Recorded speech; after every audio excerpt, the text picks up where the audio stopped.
Hello, and welcome to Mythmakers. Mythmakers is the podcast for fantasy fans and fantasy creatives, brought to you by the Oxford Centre for Fantasy. My name is Julia Golding. I'm an author, and I also run the events at the centre. Now, I thought I would do a special short episode dedicated to the news that Peter Jackson and Andy Serkis are teaming up again for a new project which they've called The Hunt for Gollum. Now, you might be scratching your head thinking, I've never heard of a Tolkien book called The Hunt for Gollum. And the point of my short podcast episode here is to just clue you into what this might be about. So first of all, let's talk about the actual history of this. There was out there for many years a fan-made, sort of self-proclaimed little film, which was pretty good, called The Hunt for Gollum, which was done by independents, probably with no rights gained.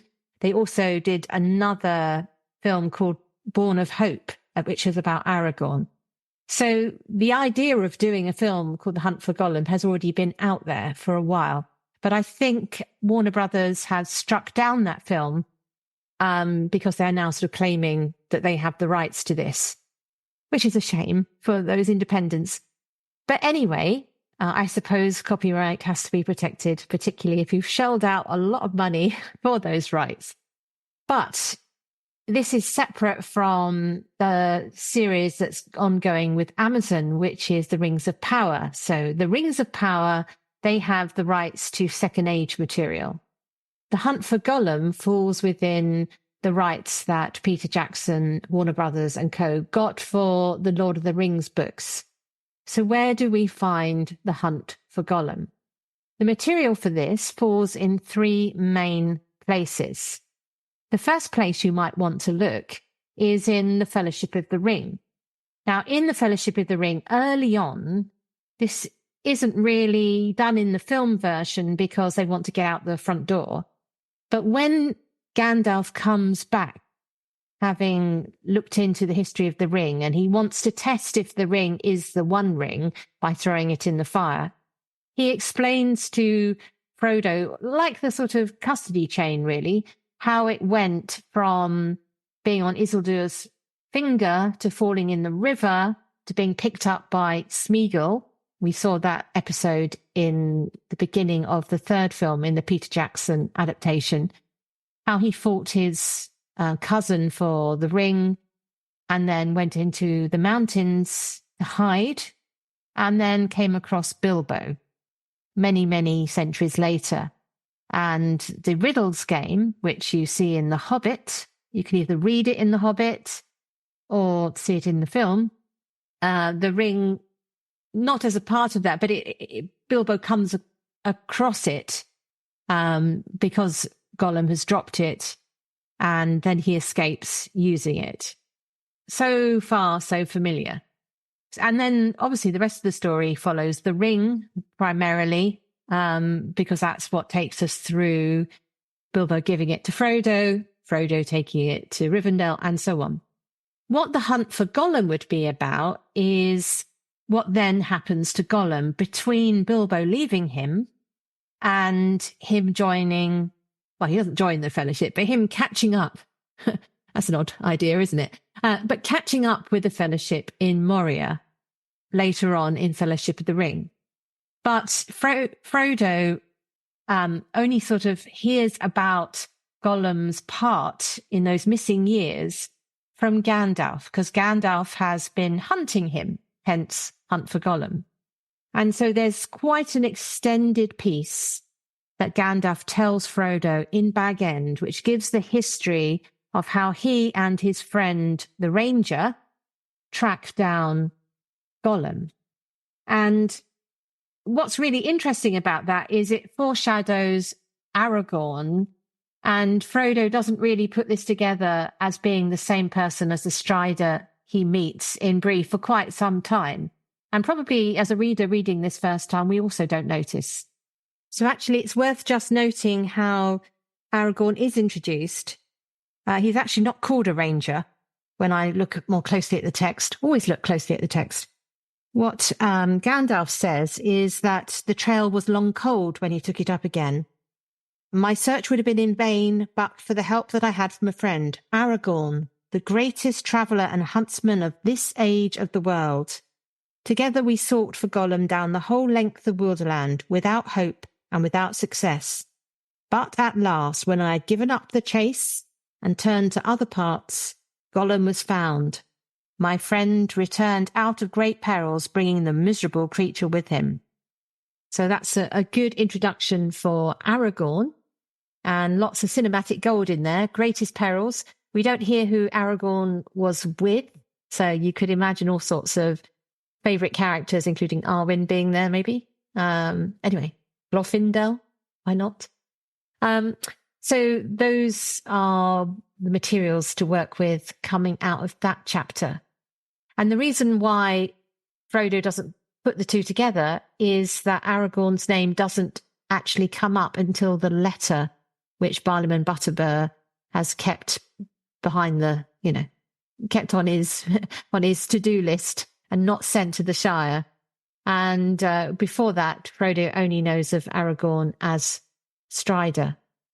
And he then goes on to say that when he and Aragorn caught up with Gollum, they fear that Gollum had been captured, taken to Mordor, tortured, and even the name of Baggins might be known to the Dark Lord. And we get a glimpse of that in the film, if you remember, a sort of scene where Gollum is on a rat and screeching the name of Baggins. And that gives Frodo the impetus to say, right, I've got to leave them, because if they're coming to the Shire and looking for Baggins, that will bring them to my doorstep, which, of course, is what happens. So there is a long period where Gandalf and Aragorn are hunting him. In fact, Gandalf says he goes away and it's Aragorn who actually catches up with Gollum and calls him back. There's that part. So you just need to turn to the chapter called The Shadow of the Past and you can read that material. There's what happens after that, after they've talked to Gollum, is he is put in the care of the Wood Elves. That's Thranduil, Legolas's father, that kingdom, and he's looked after there.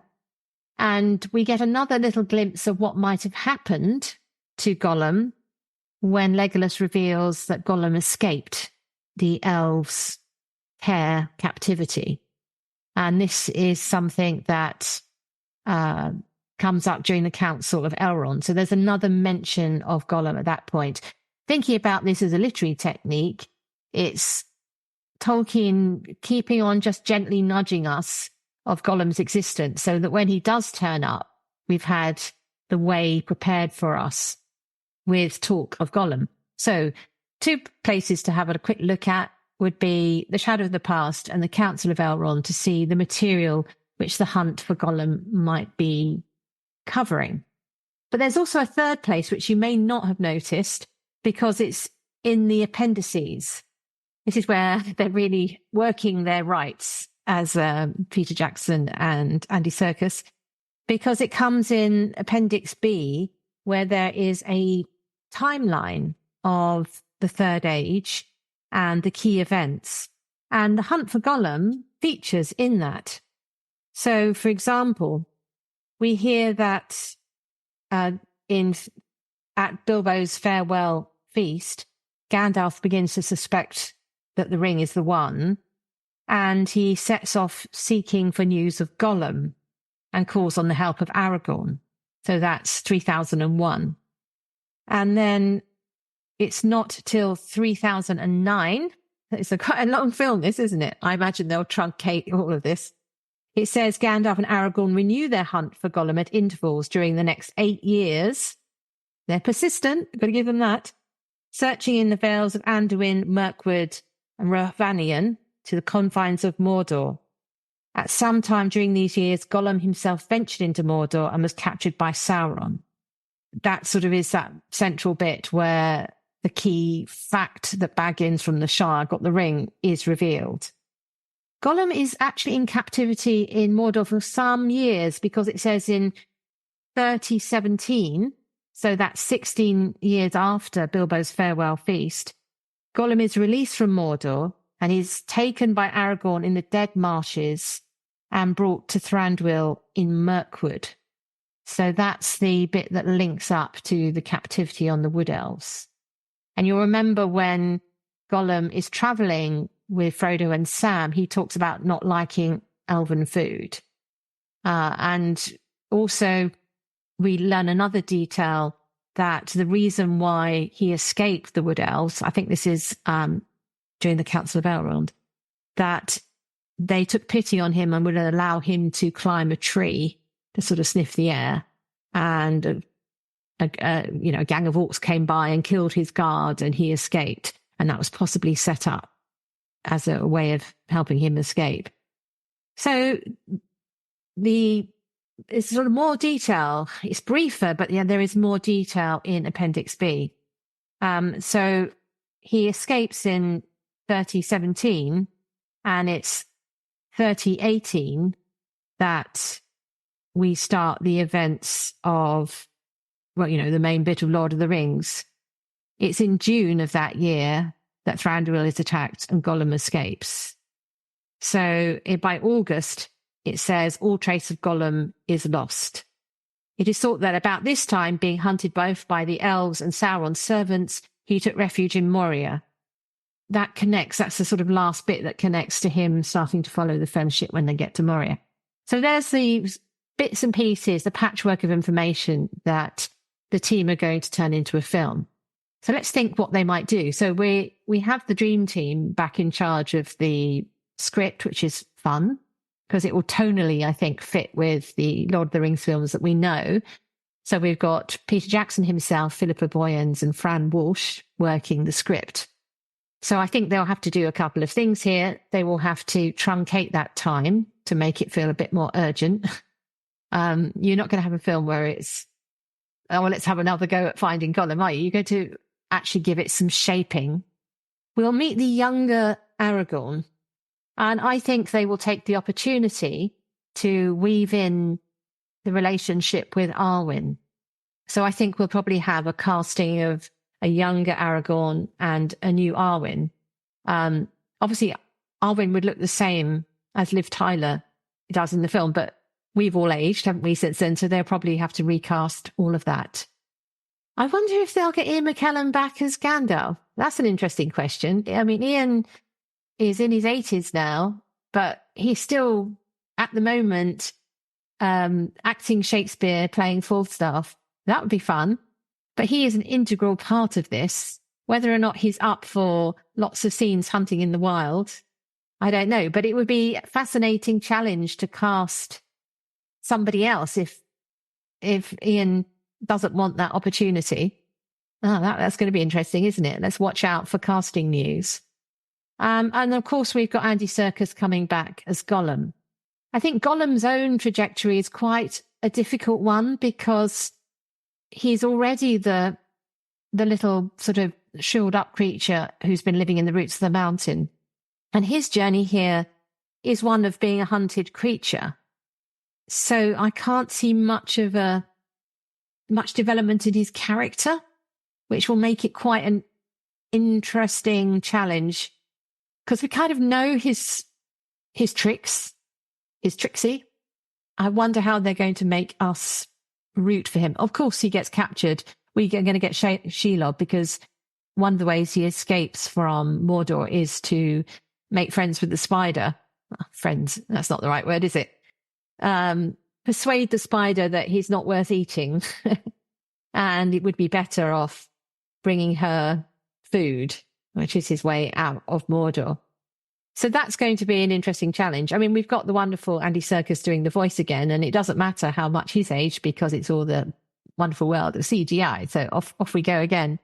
So that will be consistent. So my guess is that the main focus will be on Aragorn and his friendship with Gandalf.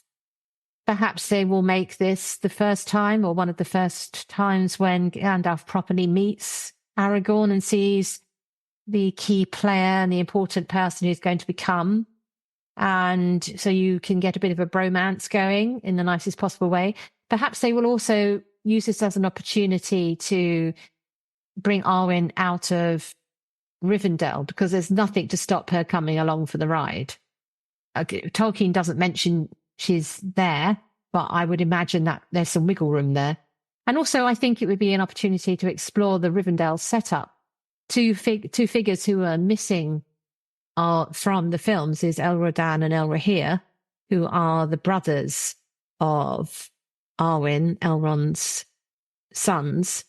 It'd be fun to see them, plus the company of the Rangers, because the Rangers are active in the north protecting the land. So you can have a flip side story where you see the Rangers looking down upon Hobbiton. I'm sitting in Hobbiton on my backdrop if you're watching this. And so that would be an interesting thing to do. So you flip the story to see the work they're doing protecting the Northern Kingdom. And that would give us a chance, give Peter Jackson the chance to establish the northern landscapes in a way that's not yet been done. So he's got some fresh territory that he can do. They might get a chance to do Barrow Downs, for example, those kind of things. I can hear the fans saying, let's have Tom Bombadil. I don't know if he would fit, but it wouldn't be completely out of all possibilities. You could certainly revisit Bree and Weathertop and places like that, and the Troll Shores. So I think it's an interesting film concept, and the big pull of it, of course, is the younger Aragorn, chance for a handsome young actor to make his mark. Aragorn, of course, isn't that young at this time because he's already a mature man who's served in both Rohan and Gondor at this point. But still, he's, I think probably Viggo Mortensen is a little, it's more than 20 years on. He probably isn't coming back as Aragorn, but somebody in that ilk would be playing that, and a new Arwen. So that would be interesting. It would be good to hear from you and what you would like to see as sort of material for this. I haven't even mentioned the Dwarves, for example. You could go to the Lonely Mountain during this time and see that kingdom, the one that Bilbo helped establish. You could go to visit the people of the Lonely Mountain and Lake Town being rebuilt, and Dale and all of those. So there's another whole area. And Lothlorien. Loads of things you could do. But what I'd be looking out for as a sort of a storyteller is I'll be looking out for what line they are taking and who is their focus. Because Tolkien himself says that in the case of hobbits, for example, hobbits are only interesting when they're in un-hobbit-like situations. That's a comment that C.S. Lewis made to him, and it influenced the way he wrote Lord of the Rings. I think in order to make this relatable, you have to choose whoever your key person is, let's say Aragorn, and put Aragorn in some situations where he's uncomfortable, move him out of his comfort zone, because he's the one who's got to have the character arc. I think perhaps you could do this as the story where he actually steps up and sees that his future to become King of Gondor, he sees his responsibility through the experiences of this film. It would make it worthwhile doing as a prequel. Anyway, that was what I thought when I heard that news, and I look forward to hearing your comments about what you would like to see in the hunt for Gollum. Thank you very much for listening.